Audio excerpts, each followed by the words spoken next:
जय श्री कृष्ण। अध्याय 1 भगवत गीता। धृतराष्ट्र उवाच धर्मक्षेत्रे कुरुक्षेत्रे समवेतायुत्सवः मामकः पाण्डवाश्चैव किं कुर्वत् संजयः।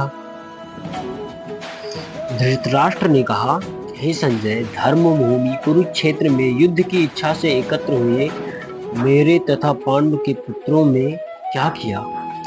तात्पर्य: भगवत गीता एक बहुपठित आस्तिक विज्ञान है जो गीता महामात्य में सार के रूप में दिया है।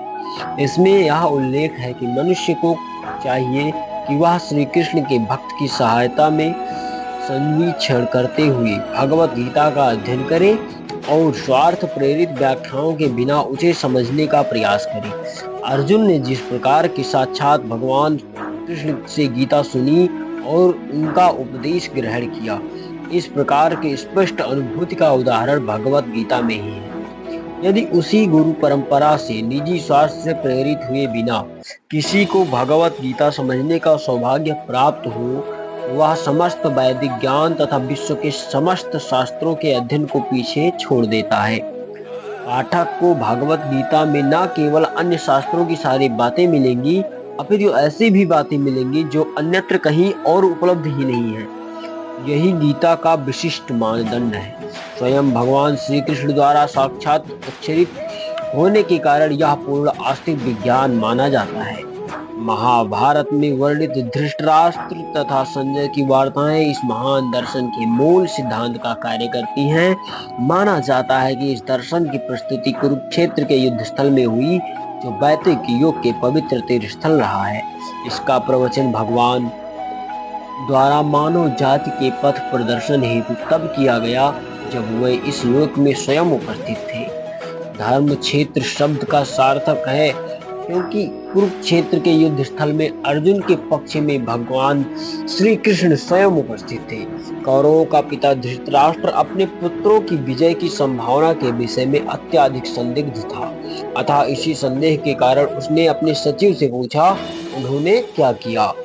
वह अस्वस्थ था कि वह उसके पुत्रों तथा उनके छोटे भाई पांडु के पुत्र कुरुक्षेत्र के युद्ध भूमि में निर्णयात्मक संग्राम के लिए एकत्र हुए हैं। फिर भी उसकी जिज्ञासा सार्थक है। वह नहीं चाहता था कि भाइयों में कोई समझौता हो, अतः वह युद्ध भूमि में अपनों पुत्रों की नियति भाग्य भावी के विषय में आश्वस्त होना चाह रहा था। क्योंकि इस युद्ध को कुरुक्षेत्र में लड़ा जाना था, जिसका उल्लेख वेदों में स्वर्ग के निवासियों के लिए भी तीर्थस्थल के रूप में हुआ है। अतः धृतराष्ट्र अत्यंत भयभीत था कि इस पवित्र स्थल का युद्ध के परिणाम पर न जाने कैसा प्रभाव पड़े। उसे भली भांति ज्ञात था इसका प्रभाव अर्जुन तथा पांडु के अन्य पुत्रों पर अत्यंत अनुकूल पड़ेगा, क्योंकि स्वभाव से वे सभी पुण्यात्मा थे।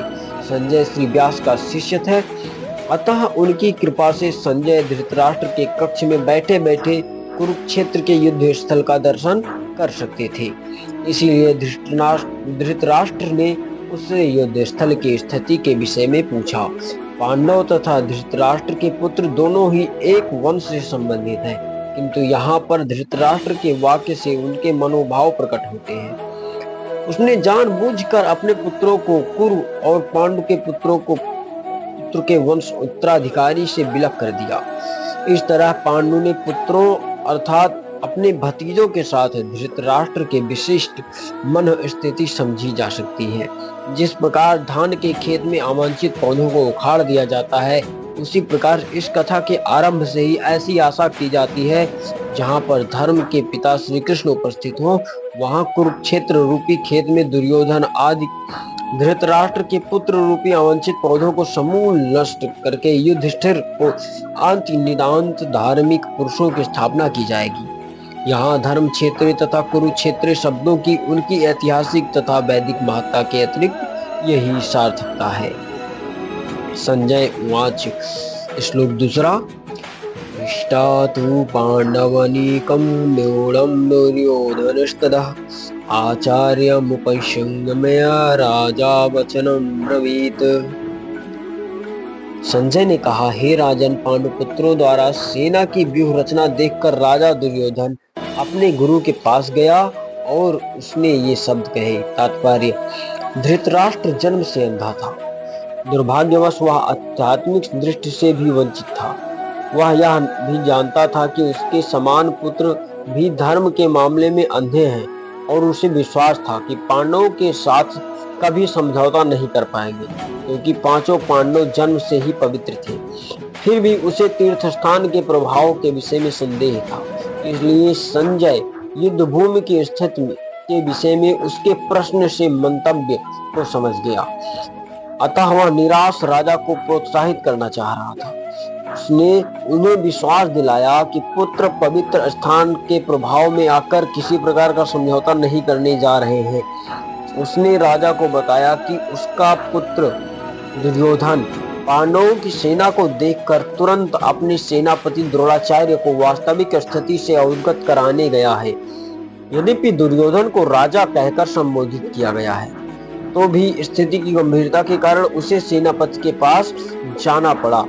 अतएव दुर्योधन राजनीतिज्ञ बनने के लिए सर्वथा उपयुक्त था, किंतु जब उसने पांडवों की व्यूह रचना देखी तो उसका यह कूटनीतिक व्यवहार उसके भय को छिपा ना पाया।